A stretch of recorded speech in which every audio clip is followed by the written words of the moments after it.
crafting immersive storytelling, the intersection of art, science, and technology. It's my privilege to invite on the dais our distinguished panel. He is the head VM Watches and Wearables, Titan Company Limited. A very warm welcome to Akash Ashish.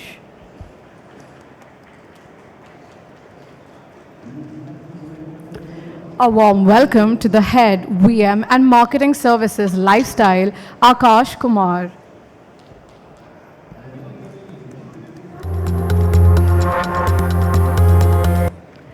She is VM head, Pepe Jeans Private Limited. Please make some noise for Deepshika Lakhe.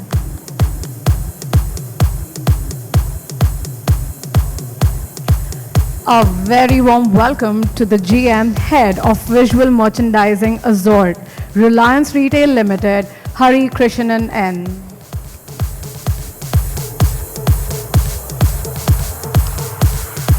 She is the Head Visual Merchandise and Noble Jewels, Aditya Birla Groups, Himani Shukla.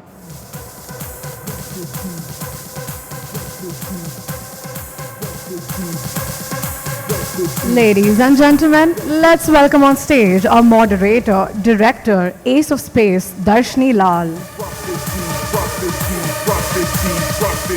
Over to you, ma'am.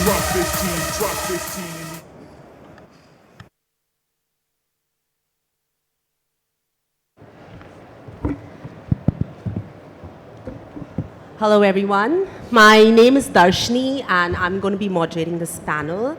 Firstly, thank you everyone for having us here and for giving us this opportunity to have a wonderful discussion about something that is probably the talk of the town when it comes to retail and visual merchandising.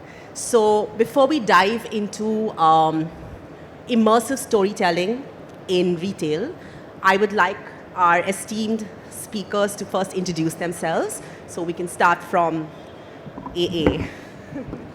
Good morning.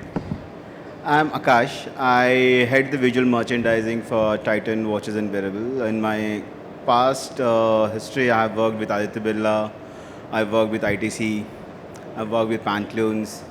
So yeah, welcome all, and thank you for having me here. Hi everyone, Akash here. There aren't many people in this room, but I hope you benefit from this exercise. My name is Akash, and I head visual merchandising for Lifestyle. It's part of the Landmark Group. Hello everybody, I am Deepshika and I head visual merchandising for Pepe Jeans. Welcome you all here and thanks for having me here. Hi everyone, very happy to be here. This is Hari Krishnan. I handle Azort visual merchandising. Morning everyone, I am Himani. I am here from Indriya, Novel Jewels, Aditya Birla Jewelry, and very excited and looking forward to chatting with all of you. Amazing. I think a lot of familiar faces between us as well, and so it's really nice to be within a community of visual merchandisers that doesn't happen very often.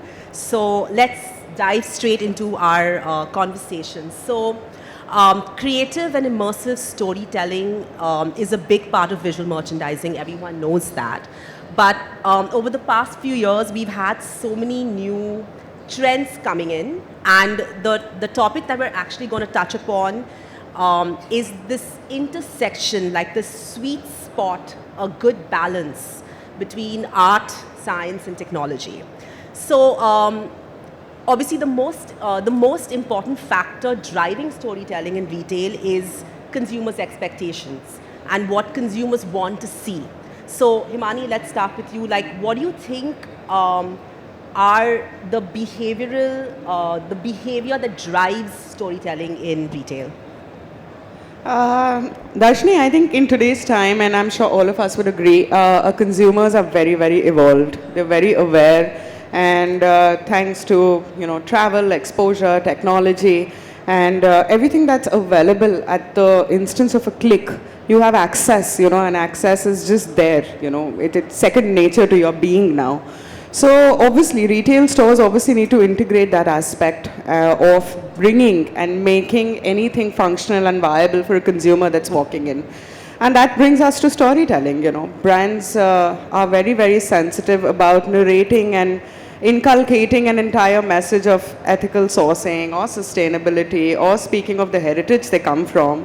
It's critical that a consumer is able to associate with a brand for one of these reasons that draws a parallel or rather a similarity between one and them. And I must say that there are brands who are doing this beautifully so. In fact, not just going towards brands also, if I talk of the recent example of what happened with the Coldplay concert, it was an ideal example of art, science and tech coming together, right? I mean, it's emotions at play.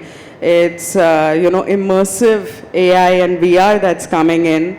And obviously Coldplay is a band standing for, sustainable practices in terms of bringing down their carbon footprint, in terms of, reducing emissions, etc. So I think it's a narrative that anyone and everyone in their regular lifestyle, daily lifestyle, or just, and of course taking it forward to brands, are drawing in or rather, seeking inspiration from and emulating, running it, making it part of their brand. So that's something that I think it exists and it will exist in times to come because it's second nature to any brand and any consumer. Happy to hear what the others have to say on this space, but as a group, Aditya Birla, I'm representing Aditya Birla out here as a group or as a brand that I come from Indriya as well. We are built on the hook and the peg of craftsmanship and storytelling, and we've seen that. A very distinct experience I'd like to share that when we launched Indriya, our launch event focused entirely and completely on storytelling. We had live stations where karigars actually sat to make, jewelry. There was a counter that was making polki jewelry. There was a counter that was making temple jewelry. We had craftsmen, karigars fly down, from different parts and corners of the world who've been doing this for generations. And the entire community that came together, was most interested in how this craft is done, how this craft is prepared. So the idea that people have that, you're just buying a product for an X price, for an X use is redundant in today's time. Everybody wants a sense of purpose. Everybody wants to understand where this is coming from and what's the thought and what is the, how do I connect the dot between me and X brand or X product. So those are my 2 cents on that base. And I think what's interesting to see is also that it's no longer just visual storytelling is what I've noticed. Like, it's about multi-sensory branding. It's about multi-sensory stories. So a simple example would be a lot of brands are now opening cafés within their stores, right? So it's not just about smell or touch or what you can see. It's also about taste. And they create like a menu that is in line with the brand language overall, so that the customer can experience it as part of your 5 senses. So I think that is something that is also very interesting that has come up. So which takes me to my next question, Deepshika. So what do you think are the stories that customers and consumers want to see nowadays that help them feel engaged and personalized by it?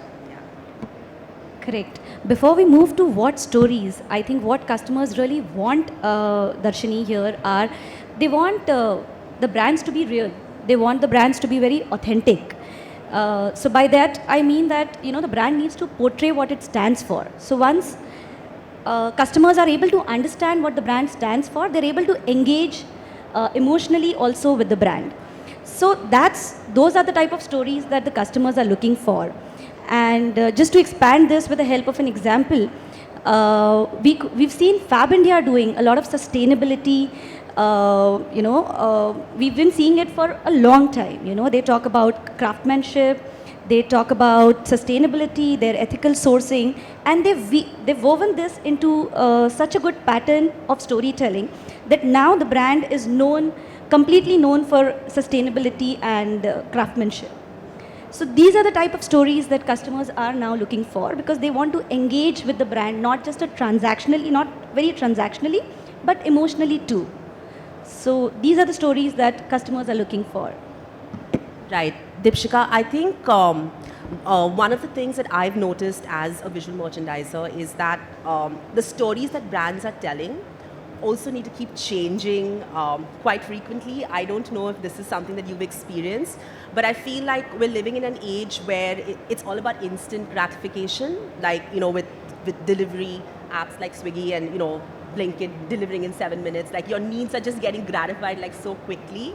And I think there's like an added I wouldn't say pressure, but it's something that brands have to kind of cater to as well, because the whole concept of what humans want is now about quick commerce. I believe that's what the name is, right? So even the stories that we weave through our branding need to be something that is ever changing, ever evolving. We can't tell the same stories continuously. I think that is something that as well I've seen a trend in the market right now. Can I touch upon that? Sure, a little please. bit? See, we were talking about storytelling, and each of the brand is like has its own story at a particular time. I represent a big box retail that is lifestyle. So if you're looking at brands being stories, then we are a storybook. We have a lot of brands with us, and each brand has their own individual story to tell. Having said that, we need to have an umbrella identity, and it can't be different chapters, and therefore it will become too mixed up. You will have drama, emotions, tragedy, everything happening together, and it's not in the health or the interest of the customers. So you need to have a little cohesiveness also. We also spoke about stories. Now, each brand cannot go about storytelling in the same aspirational way, say, in a very flashy way. The brands have a character of their own, and that differentiation needs to be brought about. So if you start seeing, say for example, Bershka would be the latest launch in the country now, and if everybody says that, okay, we will be the next Bershka, everybody wants to be the same minimalistic way that Westside approaches its store, then everybody will be the second or the third or the fourth copies or the cheaper versions of the same retailer. So you would have to find the distinguishing characters for your brand and then play up to it. And as far as stories are concerned, these are all planted. There are a lot of things that happen on the influential space, and then people catch on to it. You have to see which particular story is relevant for your brand to communicate to your audience, such that you deliver your sales and you put your brand on the growth trajectory. Just don't take any story and say it's happening and therefore I will start aping it. So relevance is the key there. I think the brand positioning is also a very, very important part to it. Like how the brand is visioning their brand to grow in the future. I think that is where the storytelling comes in. Like what is the target audience and how do you want to position your brand in the market? Based on that, the storytelling happens in retail. I believe that because we have seen that in my past organization when I was with VH Van Heusen. We were trying so much, but if the brand positioning is not right, you will miss the right audience, I believe. Absolutely, no, for sure. Like when we talk about visual merchandising, for example, even if we bring it down to just the number of the volume of product that you put in your window display, right? That affects your brand image. Like how your brand is positioned is so important because it can either make or break the kind of customer that walks into your store, right? Like if you're a luxury brand and you choose to put in like a more volume of product, then you're killing the idea of exclusivity, and then the right audience is not going to walk in. So absolutely agree with you on that. And I think a topic that we cannot avoid when we talk about storytelling in today's day and age is, of course, the inclusion of AI. And I think I personally haven't seen India as a retail market very, you could say like AI driven right now, or even for that matter, like technologically driven in terms of VM. You probably want to refute me there, Hari.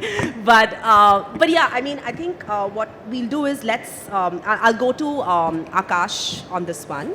And we would like to know your thoughts on the changes that have occurred in storytelling with the inclusion of technology and AI. Like your thoughts on that. So I don't agree that AI is not being used in Indian retail. So there is only so much that meets the eye. When you see the store, for instance, you may not know what is the AI part of it. What you are talking about is the immersive reality at the store. But AI can be there in the lot of the background things that happens. Lot of designs are generated by AI currently. Lot of those options, between those options, you do a picking or fine tuning based on AI. Your general softwares that were used earlier, all of them have AI integrated to it. So that drives a lot of efficiency. So there is efficiency, there is cost efficiency, there is manpower efficiency that already is happening basis AI. Now what you were referring to is more on the immersive part of it that gets illustrated on the floor. So on those, there are again a lot of other technologies that have to augment what AI has to offer. You need ML after that, you need probably robotics or mechanics after that to bring that theme into action at the store. We have done and all of this is hugely expensive. AI is still is quite inexpensive. They are not very accurate models if you go for the inexpensive models, but you can get that visualization part. To get that into action at the store, you need mechanics or you need robotics. That is where the expenses come. We have done it in a limited way, but I will allow the others panels to pitch in there and possibly join in later. So Hari, over to you. You can tell us about your experience, of AI-driven tools and technology in VM, and maybe enlighten us with the kind of trends that we can expect to see in this respect. When we started, we have not worked on AI, but our structure is made to build AI now. We currently working on AI, how we'll build our 3D content to be in AI as per the season, as per the merchandise what we receive. Likewise, currently the 3D window display, we do it in a old fashion where we do the shoot, how the movie shoot happens, like with the blue or green screen, and then post-production were attached. So that's the way we're currently doing it still is an old-fashioned way of doing it. That's why we are doing a 3D window. But currently we are working on also we delivered on the images portion of it. The motion one we are currently working on, how we'll integrate AI and the season and the current merchandise, even the store to store. See, of course, you will not send one particular merchandise to all the stores. So every stores will have, of course, there is some 20% or 30% different merchandise. So we could also adapt that into that to AI, where that our window will capture that merchandise what we have, then accordingly the screens or even that the signage is what we have at store, everything is digital. Like our store visual merchandise is handled only a merchandise display, nothing else apart from that. There's no signage changing or printing, no production, nothing. Everything is driven by that, like that. Also our smart trial rooms. See, currently where the customer, when they take the product detects. In that also we are trying to adapt how customer can detect. Currently that the product is getting detected, but we want to customer detect like who's coming to the trial room. Like that's the way we want to build it. So that's early stage of saying it, probably maybe in a 6 months, 1 year's time, no.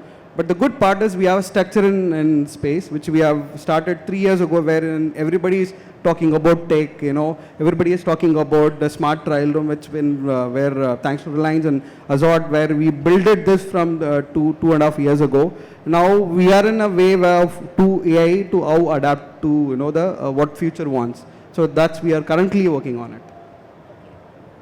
Could you maybe enlighten us a little more on what we can expect as trends in VM over the next few years, driven by technology and AI? Like what? Yeah, currently, all the designs, it's going to be AI design. There'll be no human involved. That's the way things are getting processed. So likewise, where this will also integrate to that, as I said earlier, all our window display, the 3D content, which will become AI content driven. Currently it is manual. Of course, even if you have 100 stores, click our button, our entire stores get changes in a second. So, but we want to make it this in auto mode, where the AI picks the merchandise what is there in the current stores and then build it according to that. So I feel, see, in 2.5 years ago, we thought this will be the future. But the more you go, that's more you're going ahead.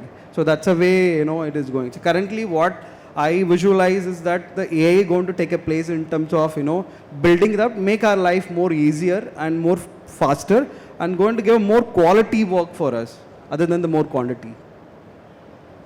So there have been a lot of brands, historically, like the epitome of luxury brands, for example, have been telling stories in their window displays just by the use of props and the way the merchandise has been placed.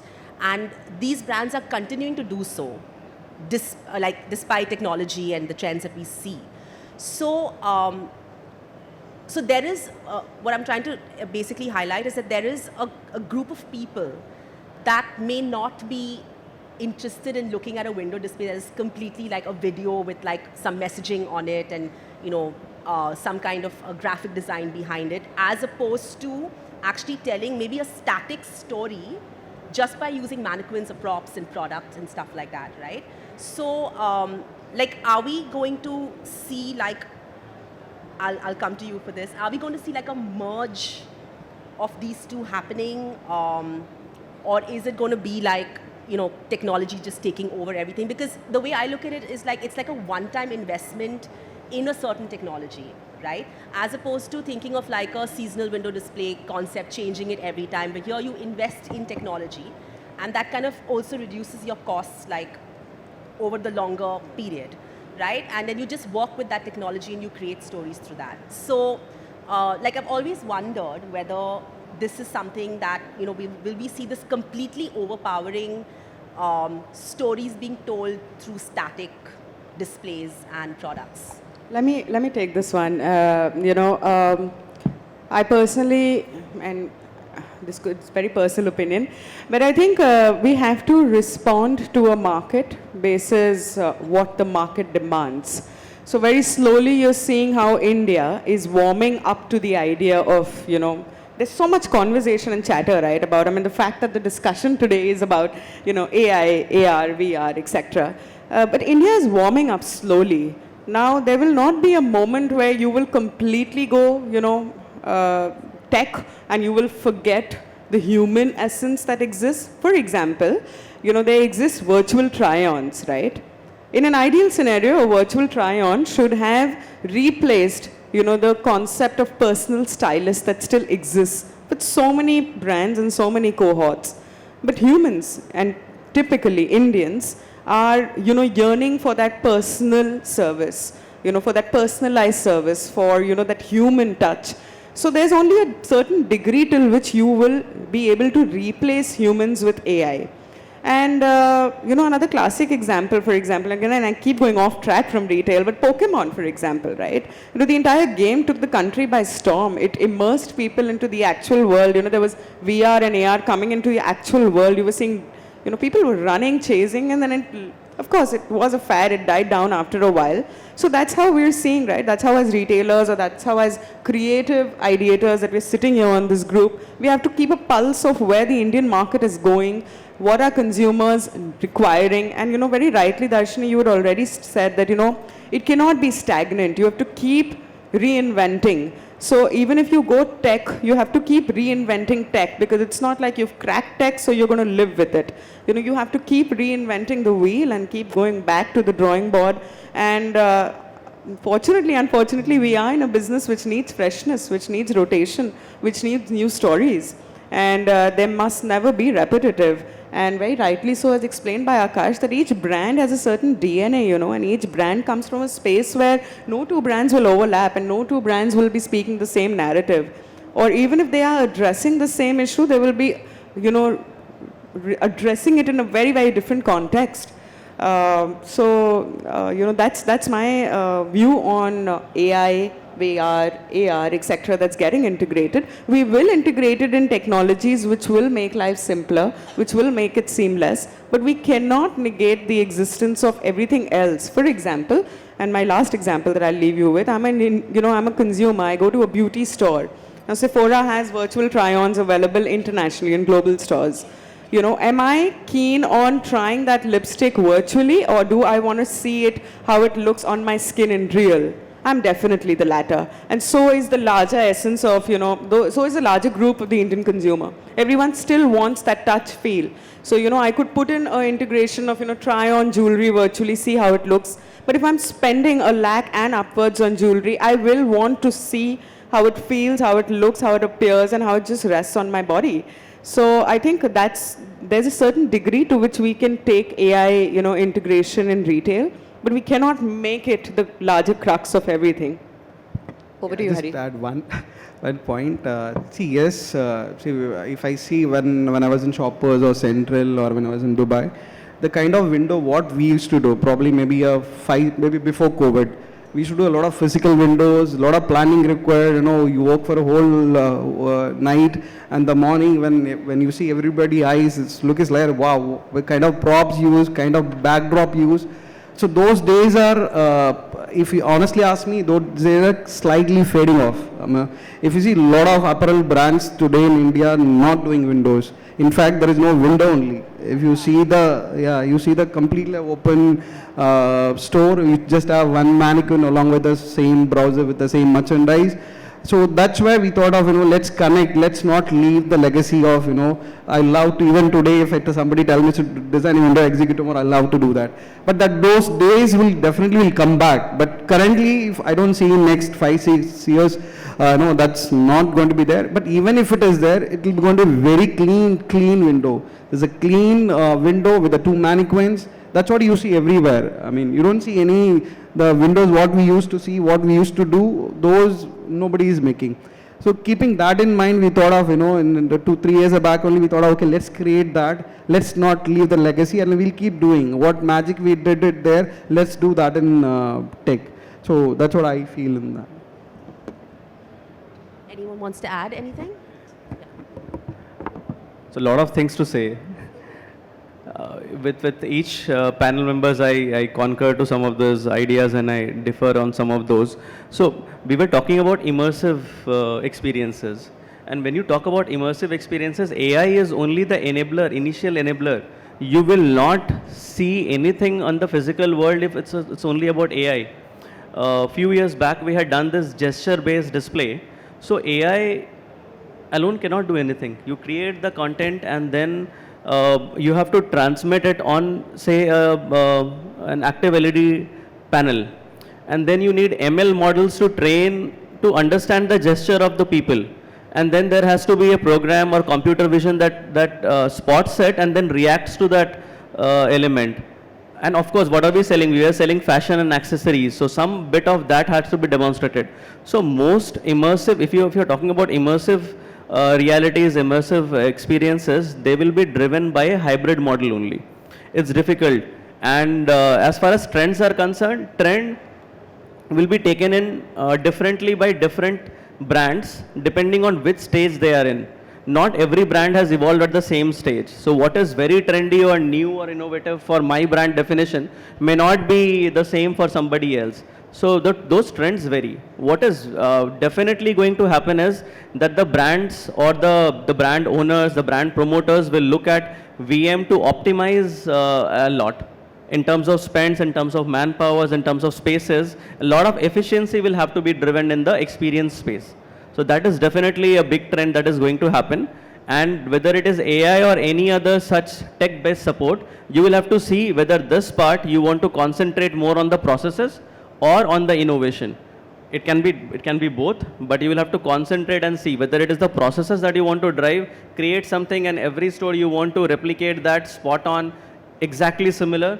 Go for processes, go for AI-based reporting. It can give you the analysis of whether your display was spot on or not. Or do you want to use that for creativity, where probably you'll need a little bit more personalization and specifics, because AI, whatever said and done, most of the models are not very accurate.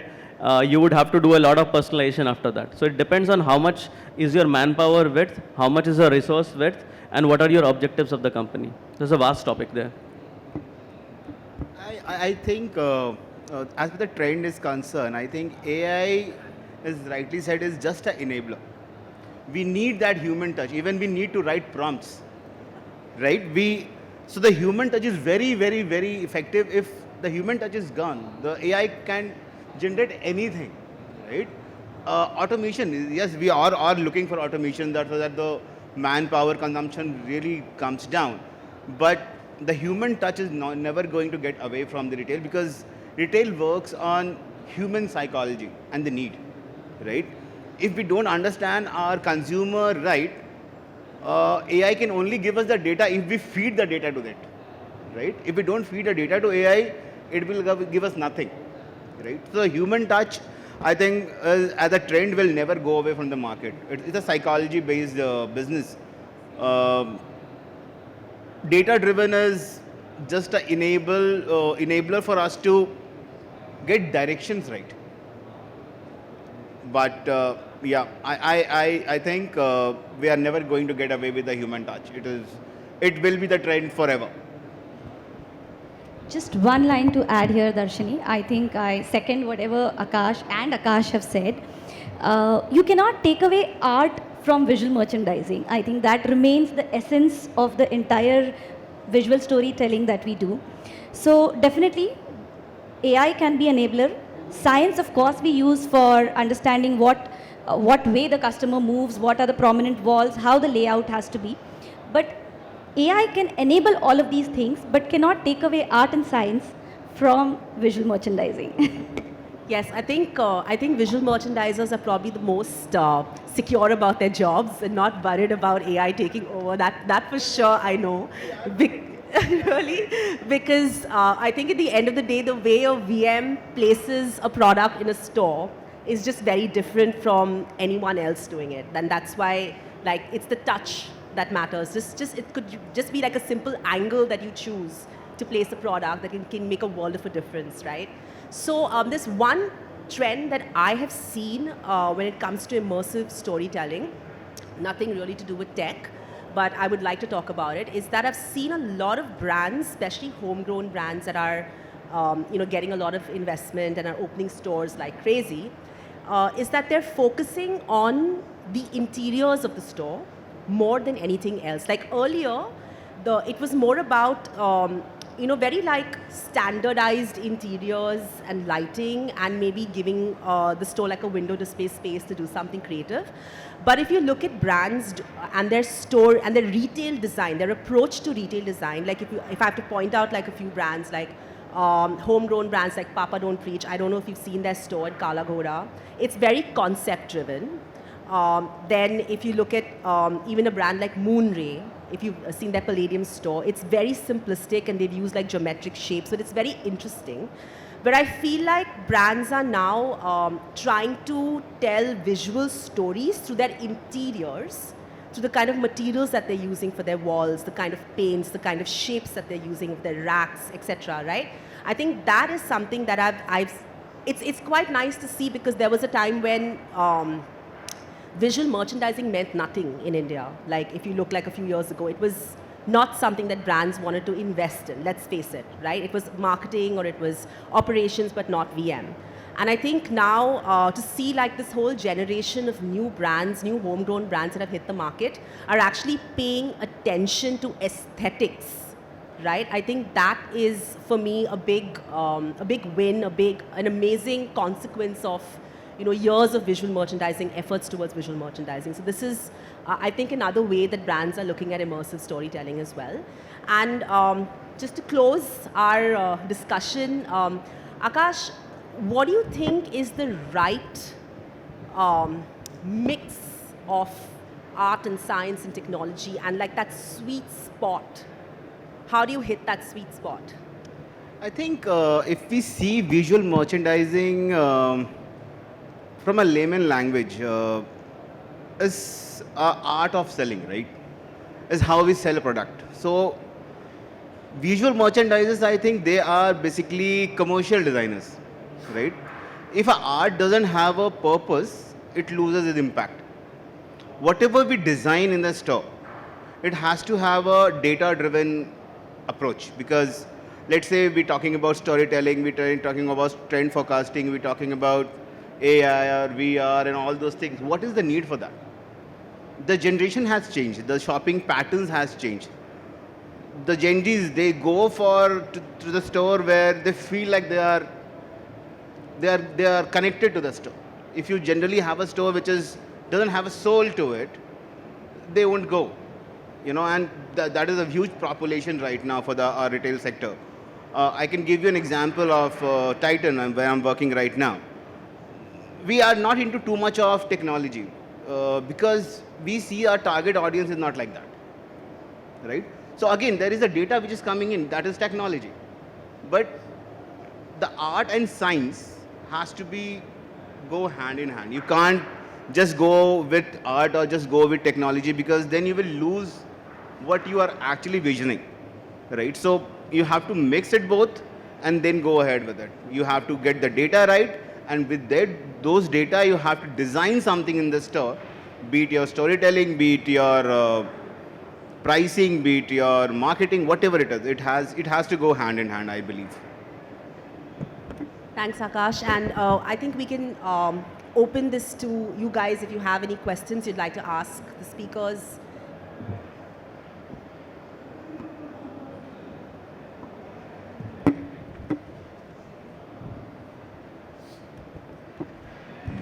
Yeah, hi, thank you very much for this very insightful.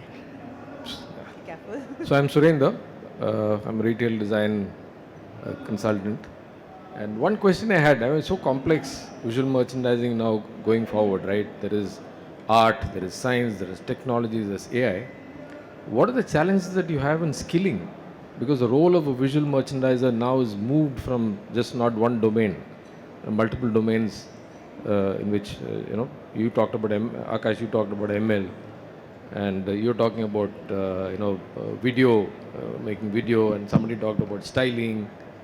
So I think the skill set, what is the challenge that you have? Anyone wants to take Akash? So I think the biggest challenge is the need, the clarity of what the brand need. As visual merchandisers, we get the data from other teams. And I think to catch that data right and to deliver it in the fashion as a visual merchandiser thinks and designs and conceptualize, it's never gets aligned with the other functions. I think now you're looking at left and right brain, both firing. Yeah, so as I said, like design can't go without science, or science can't go without design in a retail space. The same thing happens in a retail environment. But how do you skill people for that? That was my main question. What is the challenge that you have? Because the role now in skilling has become that much more important, right? I think the performance, the business which you get out of something, it builds confidence eventually into visual merchandising. When I talk about, let's say, Titan, they are not into that detailed as a visual merchandising approach. But when you show them something, when the business starts to understand the impact of visual merchandising, it's again led to impact. If you can show them performance, if you can show them impact of visual merchandising, the businesses will understand that. I believe that. I think, I think there are three spaces, and I think these three things are very integral to any visual merchandiser, any brand. The first and foremost is relevance. You have to pick an idea, or you have to pursue it, or you have to deliver on it only if it's relevant. Relevant for your brand, relevant for your TG, relevant for the time or the category that you're speaking and thinking of it at that given moment. The second is it has to align with your brand space and your brand purpose. There are many ideas and there are many things that will come and go, but does it invariably go back and align with your brand space? Only then should you venture and pursue it. And the third bit is that there will always be so on and often, brands around you in the same category, same vicinity, trying, experimenting, doing new things. And it takes me back to the same question of the first two things that I spoke of. That sometimes you have to let a certain brand thrive and a certain brand do that because it works for them, it is made for them. But maybe it's not relevant for me and it doesn't align with my brand space. So I think the biggest challenge for me, and I think that may exist for visual merchandisers, is to sometimes compartmentalize and just, shut out certain things which will be as noise. There's something that you must appreciate another brand is doing, but it may not work well for you, and it is not made for you at that given moment. So I think that exists as a big challenge, and that is decision making and, just reacting to certain, inventions or innovations that will keep coming on along the way. So that's just something that, Surinder, I would actually answer to your bit. But that's one challenge. Otherwise, in my purview, every person and every creative person or every visual merchandiser out there is reinventing the wheel, is shape-shifting, is continuously, re-looking at things, reimagining, bringing in newness. But the entire aspect of relevance and the entire aspect of being true to your brand space is something that cannot be forgotten. So that's where I'll answer and leave it for you. But So coming to, I'm sorry. Coming to skill set, which is what you asked about. So to be honest, from time immemorial, in India, VMs have been jacks of all trades. So we have been raised by the retail industry to have 4 skill sets. Okay, 3 skill sets. One is to be creative, because you have to be a VM, you have to be creative. Second is to be good at developing aesthetics. And third is to be able to deal with vendors and production processes. So these are the 3 skill sets which require both left and right compartmentalization of the brain. That is something that VM, if you have to do VM in India, you have to be good at these 3 skill sets. If you look at visual merchandisers outside India, and I'm talking about the European American market, and so my background is luxury and I work with a lot of luxury brands, I see how they function. They actually have visual merchandisers meant for only certain skill sets. So there will be a visual merchandiser that looks only into in-store product displays, product placements. There will be another visual merchandiser that looks only into window displays, because that is their skill set and they are trained that way.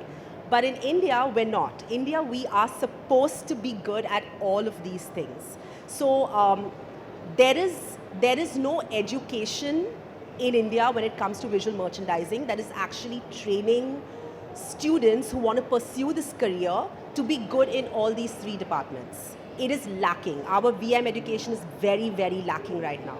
So how you develop these skill sets is basically learning on the ground. Like, you learn while you work. That is how you develop the skill set. There is no other way right now. There is no other option. And now with the growing trends that we spoke about, like when it comes to inclusion of AI and all of these things, again, these are skill sets that we don't have a choice. We have to learn them on our own while we do them. That's just how it is. And hopefully there will be a time when education in India, when it comes to fashion schools or retail management courses and stuff like that, actually seriously consider visual merchandising as a very serious topic to teach, that all of these will be included. So that's how I feel. think till that happens, I guess the heads will have to be hands-on. You in have to be making sure the hands-on, teams yeah. are aligned with what they do. Right? Okay. You thank mentioned challenges. Can I add on to your point? See, the previous presentation also, somebody mentioned about store. I think it was about store design, and people said minimalism, maximalism. How do you get the right kind of budgets and stuff? I think the budget availability and convincing people to invest in the experience part, that for me at least is one of the biggest challenges. And not that we have not cracked some of those, but it happens to be one of the biggest challenges. There are certain positions in the management which focus on short-term growth. They don't look at long-term brand equity building. So long as you are able to drive home the point that there has to be a brand which you can exploit and take out those sales season on season on season, you would not be able to drive growth. So you have to look at long-term brand equity building, and sometimes many of these activities may not yield to immediate sales or ROI. So those matrices have to be defined. The short terms can be defined, and it may or may not play out immediately. You make a change in the store, be it store design led or visual merchandising led, collection led, it may or may not lead to an immediate return on investment. But is it yielding to a long-term equity growth in the brand? That is something that you have to see. So you'll have to do an equity study every few months or years, and then check whether your brand equity is moving higher or not. And therefore try and put certain parameters where you see that the investment is yielding you the right returns. Training like yours with ROI, for instance, which speaks about ROI based visual merchandising or experience design, those will again be helpful for professionals to take up these cases in their specific organizations. I think I'll second to all the three thoughts what Darshini, Himani or Akash said. Because as visual merchandiser, even the KR in the industry right now for visual merchandiser are not led to the business part of it. And hence the business part doesn't understand the impact of visual merchandising directly because our performance, the ROI won't be able to see visible immediately. We can't see the impact immediately.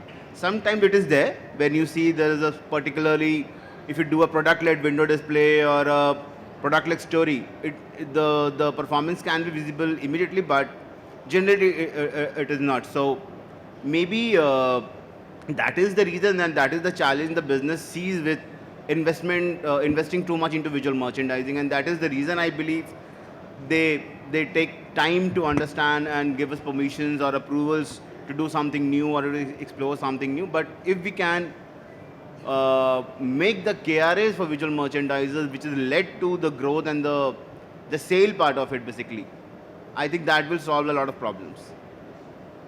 Just to expand here, Darshini spoke about the three skill sets. I think one more that we really need is that VM is not only aesthetics, it is also driving numbers.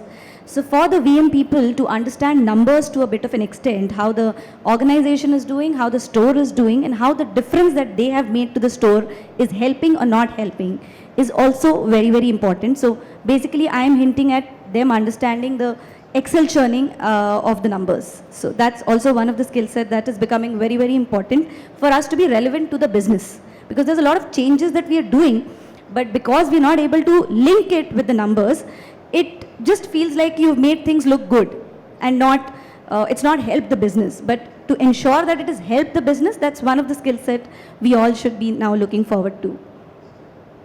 One of the things that I do is I teach at Pearl Academy. I teach visual merchandising to students. And it's been about 8 years now, and I feel like the cleverness and the intelligence of students has just evolved so much over the past 8 years that the kind of questions that I get asked in class now is mostly relevant to technology-driven VM trends and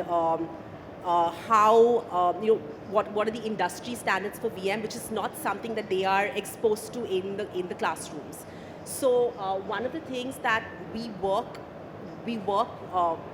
for at Ace of Space, which is my organization, is that we build workshops for anyone. You don't have to be a student, you don't have to be someone from retail. If you're interested in visual merchandising, you can join these workshops. And the most frequently asked question is, how do I learn what's being done in the industry in the classroom? So basically the melange of boardroom and classroom is what potential VMs are asking for and looking for. And I think that is great, because then that kind of will pose educational institutions, will pressure them to kind of change the way they are teaching VM. So I think that is like a positive as well when it comes to developing the right skill sets for visual merchandisers for the future of retail. So one just closing note from my end, my point of view. See, what you started with is a quick e-commerce, if that's in a trend and this.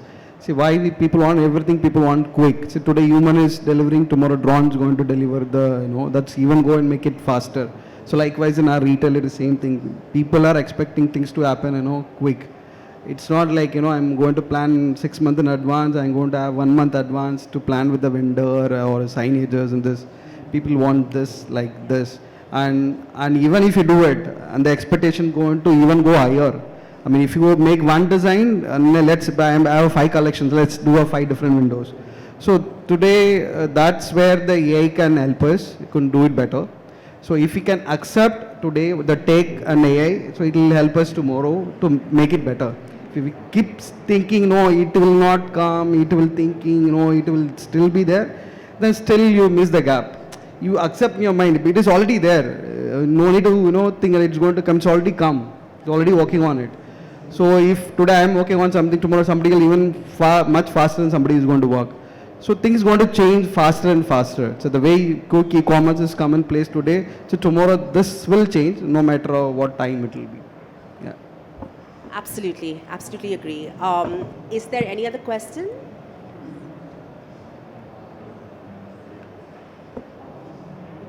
So I think in a sales funnel, how you look at top of the funnel, middle and bottom. Top is someone who's probably just exploring.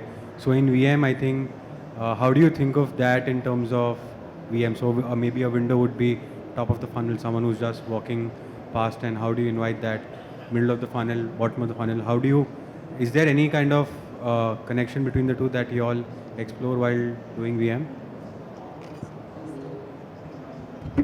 Repeat the question, I didn't get you. Yeah, we didn't actually understand. Okay, so I think it's in marketing how top of the funnel is where people are just exploring, and it kind of requires a hook to get them inside the funnel, a very engaging hook. And then middle of the funnel is where you give more value. Bottom of the funnel is where you try to close the customer giving an offer or giving, I don't know, something which closes the sale. So in terms of VM, I think the connection which I think of is a customer exploring in a mall, going across your store. So the window can be the top of the funnel where you invite into the store. And then how do you develop that further using any, I don't know, just a idea that I thought is... Fortunately, unfortunately, cannot be put in the three funnels exactly. But if I could answer your question in the most simplest terms, the first point of interaction of a consumer with a brand, and I'm talking in a physical space, in a retail store space, is what will be bucketed in the upper funnel. When I'm saying first interaction, it could happen through a sense of smell, it could happen through a sense of sound, and it could happen through a sense of visual. That visual could be anything. That visual could be a window display, that visual could be a magnanimous facade that you see, that visual could be, a brand, just a brand making its mark. So that's the first thing. The second thing is when you have gotten enticed by the brand, you're engaged by the brand. This is just like on Instagram, you're scrolling. There's a certain snackable content you'll just stop on, right? And it is meant for your consumption. That's why you've sort of gone back and you stay back. So that's your upper funneling, right? Your mid funneling for VM will be exactly when a person's gotten, on board, they're completely hooked, or you've sort of got their attention. And when the consumers entered, or it could be a window shopper for all I know, who's entered. And what is the second step that, sort of responds to them? Now here the sales staff, who we also call, as enablers in the visual merchandising space, come into play, or the brand story, or the narrative that you're sort of building in within your brand. The textures, the tactile details that Darshini spoke of, all of that sort of comes into play. That's your second. And the third and the last would be, it's an integration of everything that's working in store. It's your product, it's your brand, it's your price, it's your VM, it's every experience, because we cannot absolutely say that this consumer got converted because of VM, or this consumer got converted just because of the product or because of the MRP. It is a marriage of all of these pieces that are coming together, which is enabling a consumer to eventually get converted. So that's really how VM works. It's part of all three funnels, and that's the same analogy that any visual merchandiser will also sort of ensure. You will not just see a beautiful window display at a store entrance. You will see that idea traveling in store as well at various touch points. Possibly the last exit of that could be the cash wrap. So that is exactly what VM is. It's filling in that narrative. It's filling in a story from start to exit. Now, what would be the starting point is dictated and different for each brands and in different categories. But yeah, that's precisely how funneling system in a VM space may sort of work out. I think though the question was confusing, that answers. Actually, your question wasn't confusing. It's about the customer journey, right? I mean, what do you do? So I run a retail chain called One Stop Retail. We are into home and kitchen items, primarily in Bombay. Mm-hmm. Yeah, so I think she has explained it summed up quite well. So the customer may not be, you mentioned it as the window, it could be in the mall, it could even be a phone. Everybody starts their browsing on the phone. So we had a property called Instagram to planogram. So, and it can even travel further, it can travel before and it can travel afterwards also. So it's a very long conversation on this one as well. Possibly that. Very simple example, if I could, give it in 3 instances. You put an ad, you put a news ad, right, on a print ad. It could be a first jacket, a TOI first jacket. For you, it's ATL, it's upper funnel. That's the first thing. Your customer's seen it. There's a great offer. There's a great brand name. There's a solid announcer. You know, possibly you've given me a feeler of a voucher or something, or some activity of sorts. So I walk into your store. You've got me in the mid funnel, and then there's some, you know, some sweet spot sitting there at the store as well for me, which converts, etc. So what VM could also be is, you walk into a Palladium mall, you see a gigantic installation, it looks lovely, you know, it just wows you. You say, what is this? This is lovely, absolutely, you know, spectacular, I've not seen something like that. You enter the store because you see that same idea traveling and you've seen it at the store. And then when you're in the store, of course, you know, trust me, VM has consumed you. So you are a sure shot to bought customer if you've entered the right brand with the right VM skill sets and the right VM strategies at play. So yeah, that's about it. Thank you so much. So there is a model that actually explains this. It's called the IDA model. So it's attention, interest, desire, and action, right? So VM is what gets the first part of this model. That's the attention. It grabs your attention. And then you move to creating an interest. And then when you walk into the store, like Himani rightly pointed out, VM doesn't stop at the window. It's extended inside. So it creates the desire, the way the products are displayed. And finally, the action is the purchase that the customer makes. So that's pretty much the model that we follow in VM as well. My mom does not know what exactly I do. I'm almost 25 years in this industry, so it happens. For the longest time, when people ask, I'm sure all of you guys have gone through this as well, at least in the beginning of your careers, like, what do you do? I'm a visual merchandiser. What's that? So we always had to explain ourselves because nobody really knew what we did. So yeah, I get it. But I think this was a fabulous conversation, and a lot of insights from all of you. It was really nice chatting with you. And I hope this was a very insightful session for all of you watching us and listening to us as well. Thank you so much once again for having us. Thank you.